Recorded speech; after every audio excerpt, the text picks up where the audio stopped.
Good morning.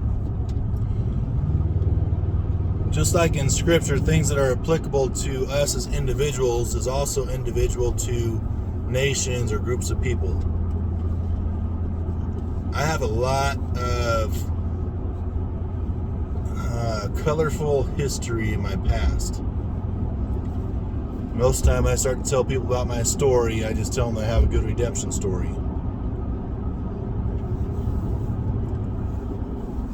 When I mentor men, which I believe that's what God has called me to do, I tell them that they only need to have remorse for their past if they fail to change.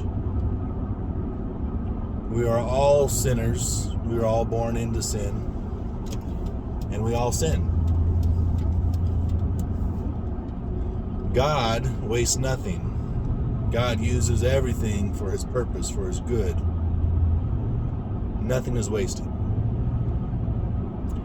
So I look at my life, and it's easy to look at and have regrets and say, man, I could have done this better, I could have done that better. It's true. But I don't have to stay in a place of remorse and regret, because God used those things to change me, to mold me, and to make me into the man that I am today. Same thing with our nation. I am disgusted by how many people I hear talk about American history and they're ashamed. There are things that are in our past, in our history, that may not be good because man is sinful. We conquered the Indians. It's not necessarily good. It happened. That's how the world works. That's how history has always worked. It's strange that in history, I would bet that the Native Americans are probably the only group of people in history that were allowed to keep land where they were conquered. And yet you have people looking back on it today and they don't see it that way. They see us that, we should have done more.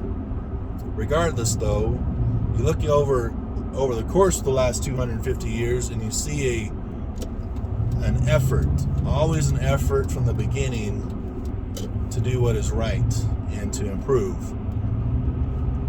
Now, I wouldn't say necessarily in the last 60 years that that's true. I think in the last 60 years we have gone downhill and ran away from biblical principle and ran away from God as fast as we can, and the consequences for that are already here and still coming. But even that said, if God enters us into judgment, Biden becomes president, if socialism takes a hold, that's not necessarily a bad thing either. Not if more people continue to wake up and to care and appreciate what America is and what God gave us. Then it would be worth it. Then we'd have people wake up and we'd have people fight again for the country and for the principles that God founded it on. So whether you're looking at your own personal life, if there's things that you've done that you have not used to change, you should be remorseful and you should have regret. However, if God has used those things to sanctify you, to grow you, you don't need to have remorse or regret. God has used that. It wasn't in vain. Same thing with our nation. When people are talking about how bad that there was slavery or that there was anything else, slavery didn't remain. We fought against it as a country, and we won. We have done things differently because we want to do what's right. That's what being founded on Judeo-Christian principles does. It gives you a moral compass. It gives you a purpose and a direction. I know that's about lost, but I don't know if God's done with us yet.